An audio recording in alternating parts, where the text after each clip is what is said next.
글로벌과 그다음에 여수의 글로컬 가치를 어떻게 만들어낼 것인가 이렇게 크게 세 부분으로 나뉘어질 텐데요. 먼저 로컬에 대해서 말씀을 좀 드리도록 하겠습니다. 여수는 굉장히 산업단지도 가지고 있고 28만이 살고 있는 도시이기 때문에 어쩌면 남중권에서는 가장 큰 도시이기도 합니다. 그래서 저희가 도시지역만 생각하고 있지만 여수시의 토지이용 유형별 현황을 보면 실은 시가화된 어떤 건조지역이라고 하는 곳은 17%밖에 되지 않습니다. 나머지 83%가 농업지역이라든지 산림지역이라든지 그리고 초지나 습지 이런 수역으로 이루어져 있습니다. 그래서 실은 저는 여수가 우리가 도심 안에서만 있지만 굉장히 가까운 곳에 자연이 있는 도시라는 것을 강조를 하고 싶습니다. 여수시의 해안선 현황을 좀 가지고 왔는데요. 국립해양조사원에서 지자체별로 해안선 길이를 발표를 하고 있습니다. 이거 보신 적이 있나요? 그 해안선을 가지고 있는 지자체가 우리나라의 전체가 75개 지자체가 있는데요. 1위가 신안군입니다. 그리고 2위가 완도군입니다. 3위가 여수시. 입니다. 그래서 여수시는 더군다나 전체 해안선이 1022km인데요. 이 중에서 자연해안선이 706km고요. 2위인 완도군이 706.77km입니다. 예, 2위인 완도군하고 100m 정도밖에 차이가 나지 않고 있고요. 인공해안선은 321km입니다. 그런데 쭉 내려가다 보면 우리 가까운 이웃에 있는 순천시, 정말 순천만이라는 엄청난 습지를 그 지역의 브랜드로 활용하고 있는 순천시 같은 경우 해안선의 길이가 39.67km입니다. 그래서 여수하고 비교했을 때 이게 10%도 안 되는 해안선을 가지고 있고 이 중에서 자연해안선은 12.72km밖에 되지 않고 있습니다. 인공해안선이 26.95km입니다. 그리고 마지막 75번째가 인천광역시 남동구입니다. 그런데 남동구는 심지어는 자연해안선은 0.4km, 400m 그리고 인공해안선이 5.31km인데 이 남동구에 저어세가 온다고 해서 람사르 습지를 가지고 있습니다. 그래서 저는 여수는 이미 이렇게 엄청난 자연자원을 가지고 있는데 우리가 이것을 어떻게 활용하고 홍보할 것인가 이 부분에 좀 더 초점을 맞춰야 하지 않을까 그런 생각을 해보았습니다. 보호지역의 부분은 앞에서 많이 설명을 했기 때문에 제가 넘어가도록 하고요. 특히 보호지역은 기타 다른 보전수단으로 보호되는 지역이라고 하고 있고요. 우리나라에서는 지금 작년부터 자연공존지역이라는 명칭을 쓰고 있습니다. 이 OECM도 법적으로는 지정되지 않지만 보호지역과 비슷한 효과를 가지는 보호지역을 OECM이라고 해서 이 OECM도 늘리는 추세로 가고 있습니다. 여수시 보호지역 지정 현황을 좀 보도록 하겠습니다. 여수하고 순천을 좀 비교를 했는데요. 국제보호지역과 국내보호지역으로 보았을 때 국제보호지역은 우리나라의 특히 생물다양성과 자연생태계 보전을 위한 국제보호지역은 세계자연유산, 세계문화유산, 유네스코 생물권 보전지역, 람사르 습지, 그리고 동아시아 대양주 이동물세 파트너 사이트가 있습니다. 순천은 세계자연유산으로 보성 순천갯벌, 세계문화유산 서남사, 순천시 전역이 유네스코 생물권 보전지역으로 지정되어 있고요. 람사르 습지를 2개를 가지고 있고 순천만이 또한 동아시아 대양주 이동물세 사이트로 보전이 되어 있습니다. 그런데 여수시는 실은 지금 국제보호지역은 하나도 가지고 있지 않습니다. 이제 국내보호지역 같은 경우는 하지만 여수는 최상의 국내 보호지역인 국립공원을 이제 2곳을 가지고 있고요. 습지보호지역은 지금 올해 추진 중이고 수산자원보호구역은 가망만과 여자만을 가지고 있습니다. 여자만은 이제 순천만하고 순천시하고 공유를 하고 있는 부분이고요. 또한 한국생태관광지역이라고 해서 2014년부터 환경부에서 생태관광을 진흥하는 지역들을 지정을 하고 있는데요. 순천만은 또한 이것도 2014년에 지정이 되어 있습니다. 그래서 여수시가 이렇게 굉장히 훌륭한 또 풍부한 자연자원을 가지고 있었음에도 불구하고 이런 부분들을 좀 더 적극적으로 보호지역에 좀 더 초점을 맞춰서 홍보하고 브랜드를 만드는 부분이 조금 소홀하지 않았는가라는 그런 생각을 해보았습니다. 글로벌 트렌드로 넘어가도록 하겠습니다.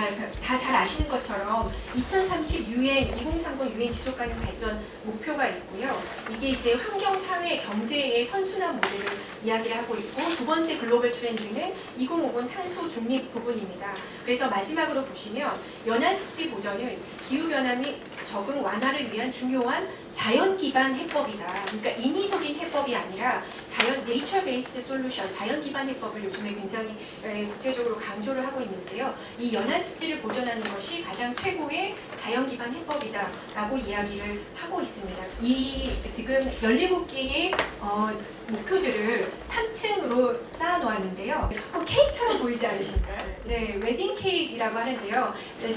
이렇게 일렬로 평면적으로 펼쳐놓은 17개의 지속가능 발전 목표가 실은 하나로 꿰지고 뭔가 선순환을 만들기 위해서는 환경부터 시작해야 된다. 그래서 환경이 기반이 된 환경 목표, 그 다음에 사회 목표, 경제 목표가 차근차근 올라가야만 정말 지속가능 발전이라는 훌륭한 결혼 생활을 유지할 수 있는, 축하할 수 있는 웨딩 케이크가 된다. 두 번째 글로벌 트렌드는 아까 태지 박사님께서도 이야기한 쿤밍 몬트리올 글로벌 생물 다양성 프레임워크입니다. 주요하게 보시면 2050년까지 자연과 조화롭게 사는 세계를 만드는 것이 비전이고요. 생물 다양성 위험 요인을 저감하는 게 8개고요. 그 다음에 지속 가능한 이용과 이익 공유가 5개 목표, 그 다음에 이익 및 주류화를 위한 도구와 해결책 목표가 10개가 있습니다.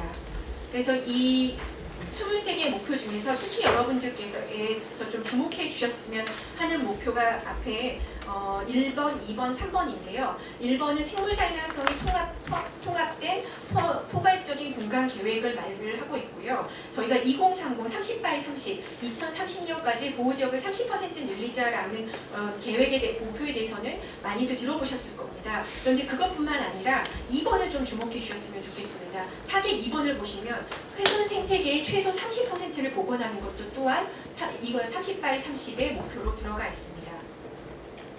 그래서 타겟 10번은 또 지속가능 생물 다양성을 위해서 농업, 임업, 양식업, 어업이 지속가능한 어업이 되어야 한다라는 것이 지금 타겟으로 들어가 있고요. 타겟 12번 같은 경우는 도시 및 인구 밀집 지역의 녹지와 침수 공간, 특히 저희 의원님들 지금 그 관련된 연구 모임을 준비하시는 걸로 알고 있는데요. 이런 부분들이 생물 다양성 전략 목표에 지금 들어가 있습니다. 마지막으로 강조드리고 싶은 건 타겟 14번인데요. 생물 다양성의 가치를 모든 영역의 정책과 규제, 계획에 다 포함을 시키라라고 하는 것이 또 목표로 들어가 있습니다. 그래서 저희가 그 지속가능 발전을 이야기할 때 제도나 거버넌스의 혁신을 굉장히 많이 이야기를 합니다. 그래서 이런 부분은 여수시 의회의 역할과 함께 마지막에 또 말씀을 드리도록 하겠습니다. 글로벌 트렌드 세 번째는 태지 박사님께서 얘기하신 것처럼 글로벌 어떤 다중 이해 당사자 포럼이 늘어나고 있습니다. 많은 사람들이 정말 동등하게 모이는 그런 이해 당사자 포럼들이 늘어나고 있고요. 굉장히 단순한 구조를 가지고 굉장히 빨리 움직이는 그런 유연한 구조들이 만들어지고 있는 게 또 추세입니다. 또한 자발적인 지속가능성 국제인증 수요도 늘어나고 있습니다. 이거는 또한 ESG 경영하고 연결되어 있는 부분이기도 합니다. 2012년 여수 해양 엑스포, 세계 엑스포에 대해서 말씀을 하셨는데요. 이미 여수시는 2010년에 지속가능성을 위한 세계 지방정부 협의회 이클레이에 가입을 하셨고요. 그 이클레이에서 지금 2015년에는 글로벌 기후에너지 시장 협약도 가입을 하셨습니다. 그리고 2021년부터 지금 인도 정부가 이번에 COP33을 유치를 하겠다고 제안서를 냈더라고요. 그래서 여수는 또 보이지 않아가지고 조금 걱정이 되는 부분이 있었는데요. 2021년부터 어쨌든 그 해안 도시로서 그 해안 도시가 기후변화 협약 당사국총회를 유치해야 한다라는 그런 당위성이나 국제사회를 설득하기 위해서 노력을 하고 계십니다. 그리고 2022년에 들어서 민선 8기에서는 이미 공약으로 어떤 5개를 이야기를 하고 계신데요. 그 중에 2개가 기후와 해양입니다. 해양관광 휴양도시를 만들겠다라고 이야기를 하고 계시고요. 국가산단 탄소 중립부터 시작해서 기후변화를 선도하는 도시를 만들겠다고 하고 있습니다. 그리고 2023년 작년에는 세계에서 가장 아름다운 만이 있습니다. 세계 월드 베이 어소시에이션이라는 굉장히 오래된 국제단체가 있는데요. 이 단체에 여수만이 포함되어 있고, 그리고 17차 총회를 또 여수시에서 개최를 했었습니다. 그리고 탄소중립 녹색성장위원회가 발족을 했고, 여수시의 녹색성장지원센터로 전남대학교를 지금 지정을 하셨습니다. 그리고 올해 3월 돌아서면 바로인데요. 이클레이의 아시아 탄소중립 도시회의가 이곳 여수에서 열립니다. 그리고 잘 아시는 대로 2026년에 여수 세계 선박람회가 선바다와 미래를 잇다라는 주제로 지금 개최 예정입니다. 그래서 저는 다시 한번 강조하고 싶은 것은 지금까지 여수시가 강조했던 이니셔티브, 국제적인 해양과 기후의 이니셔티브를 해양은 섬이나 연안과 수산을 모두 포함하는 개념입니다. 이런 해양 이니셔티브, 기후 이니셔티브를 정말 잘 살고 행복하고 안전한 도시, 웰빙 도시의 개념과 연결짓는 그런 어떤 개념의 넥서스가 필요하지 않나라는 생각이 들었습니다. 보호지역 부분만 제가 그래서 세 가지를 생각을 했는데요. 보호지역 부분만 잠깐 말씀을 드리도록 하겠습니다. 지금 올해 여수시에서 지금 습지보호지역이 지정이 될 예정입니다. 저는 그래서 먼저 여수가 어떤 해양보호지역을 지정할 수 있는 가능성이 있는 곳이 있는지 그 갭 어널리시스를 먼저 좀 필요하다라고 생각을 하고요. 연안 습지보호지역으로 지정될 수 있는 곳뿐만 아니라 잠재보호지역 OECM이라고 하죠. OECM 목록까지 포함하는 어떤 그런 목록 작성이 좀 필요하겠다. 그리고 또한 훼손 생태계를 복원할 수 있는 복원을 해야 하는 곳은 또 어디인가. 이곳이 정말 잘 보존된 지역의 목록을 작성하는 것뿐만 아니라 우리가 복원해야 하는 곳은 또 어디인지 이 두 개의 목록이 같이 그 쌍둥이처럼 돌아가야 한다라고 생각을 하고 있습니다. 그래서 나중에 좀 더 기회가 되면 소개를 해드리고 싶은데요. 저희가 그 FDA 해역으로 잘 알고 있는 미국 대기해양청 같은 경우는 98년부터 살아있는 연안 접근 방식을 살아있는 물가 접근 방법, 연안과 뭐 호숫가 다 포함해서 우리가 물을 만나는 모든 곳은 정말 살아있는 곳, 식물이 살고 식생이 살고 그 어류들이 살고 생물이 살 수 있는 곳으로 만들자라는 그런 지금 프로젝트를 시민들 주도로 하고 있습니다. 그래서 저는 이게 지금 미국에서 진행을 하고 대기해양청에서 노아에서 진행을 하고 있는 프로젝트인데 이런 부분들을 우리나라에서 가장 연안이 긴 그 여수시에서 좀 벤치마킹을 할 수 있지 않을까라는 생각을 해봤고요. 저는 실은 오늘 그 여수시의 수산관광국장님께서 오셔서 굉장히 좀 기분이 좋았는데요.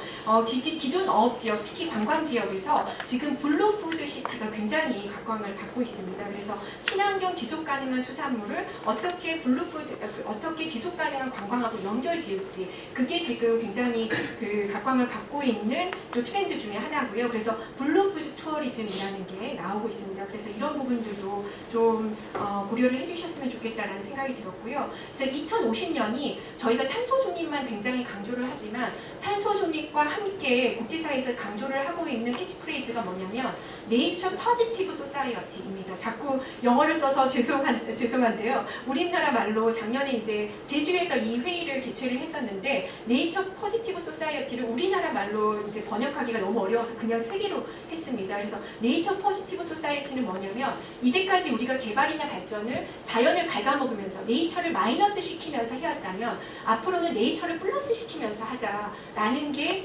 이 지금 네이처 포지티브 소사이어티라는 국제적인 운동이 지향하는 부분입니다. 그래서 여기에는 보전과 현명한 이용과 복원과 지속 가능한 이용이 모두 다 들어가 있는 개념들입니다. 또 홍콩의 지도인데요. 지금 홍콩 같은 경우 우리나라의 지금 해양 생태 보호구역 그 습지보호 지역이 지금 굉장히 뭉뚱그려져서 좀 그 지정되는 경향이 있습니다. 그런데 홍콩 같은 경우는 해양 생태 보호구역을 지정을 할 때 이거는 이제 WWF 홍콩에서 만든 곳이 된 건데요. 기준을 6개를 나눕니다. 그래서 기준별로 그 해양 생태 보호구역들을 지정을 해야 된다라고 지금 운동을 하고 있고요. 그 6개 기준은 독특성과 희귀성, 해양생물의 어떤 생활상, 그러니까 번식을 한다라든지 아니면 산란을 한다라든지 이런 생활사에 중요한 지역, 그다음에 해양 보호생물, 상균이라든지 그리고 생태적으로 취약한 지역, 생물 다양성이 높은 지역, 그리고 자연성이 높은 지역 이렇게 6개로 나눠서 해양 생태 보호 지역을 지정을 해야 한다라고 운동을 하고 있고요. 이것뿐만 아니라 지금 30바이 30을 저희가 이야기를 했는데 홍콩 같은 경우 전체 해양의 6%가 지금 해양보호구역으로 지정이 되어 있습니다. 그래서 이거를 12%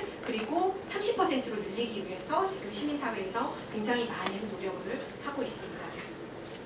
마지막으로 여수시 의회의 역할에 대해서 잠깐 말씀을 드리도록 하겠습니다. 제가 그냥 생각한 저의 의견이고요. 여수시 의회는 지금 조례가 한 600여 개 정도, 636개가 있는데요. 그 중에서도 굉장히 많은 조례들이 기후와 환경과 바다에 이렇게 흩어져 있습니다. 제가 기후, 환경, 바다를 다 포함해서 한번 조례를 확인을 하려고 했는데 너무 많아서 제가 이제 해양 부분만 가지고 왔는데 이런 모든 것들을 조금 같이 할 수 있는 통합적인 거버넌스가 필요하다라는 생각이 들었고요. 여수는 이제까지 굉장히 많은 일을 해오셨고 굉장히 많은 인프라스트럭처가 기관들이 있습니다. 그런데 아쉬운 것은 여전히 운영 인력이나 어떤 시설에 중점이 되어 있고 그걸 어떻게 실행을 할 것인지 또는 내용을 어떻게 고민을 할 것인지 그런 부분들이 조금 이제까지 저희가 좀 소홀히 했던 부분이 아닌가라는 생각이 들었습니다. 그래서 이런 어떤 해양과 기후와 웰빙 도시의 어떤 이런 넥서스를 만들기 위해서는 굉장히 많은 다양한 이해 당사자들, 오늘 태지 박사님의 발표에서도 제일 많이 나온 단어가 다양한 이해 당사자들인 것 같은데요. 저희가 각 정부와 시의회, 시민단체, 기업 이렇게 굉장히 나뉘어져 있는 어떤 그런 다양한 이해 당사자들을 하나로 모으는 리더십, 그리고 하나로 모아서 회의를 소집하고 뭔가 그 성과를 도출하기 위한 그런 리더십과 거버넌스를 끌고 나가는 어떤 그런 역할이 여수시 의회에서 앞으로 하셔야 하는 일이 아닐까라는 생각이 들면서 백인숙 기자님께 다시 리더십과 마이크를 넘기도록 하겠습니다. 네, 감사합니다.